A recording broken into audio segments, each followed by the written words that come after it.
ধরছি ধরছি ধরছি ধরছি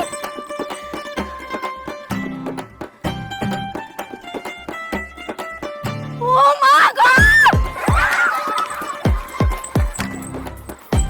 এটা কোনো কথা হইল? গেল কই? শিউলি, শিউলি, শিউলি, শিউলি, তুমি এইখানে?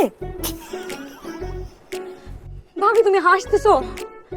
কি যে ভয়টা পাইছি আমি, আমার বুকটা এমন দরফর করতেছে। থুথু। শুনো ননদিনী, এটা ভয়ের দরফরানি না, এইটা হইতেছে গিয়া ভালোবাসার দরফরানি। দূরও ভাবি, দুষ্টামি করো না তো, আমার কলিজারে এখনো শুকিয়ে আছে। আর তুমি আসো তোমার আজকের আলাপ নিয়া। হইছে, আর ডং করা লাগবে না, এবার বাইরে আসেন। না ভাবি, আমার শরম করে। আপনার শরম ভাঙানোর ব্যবস্থাই তো চলতেছে, আসেন।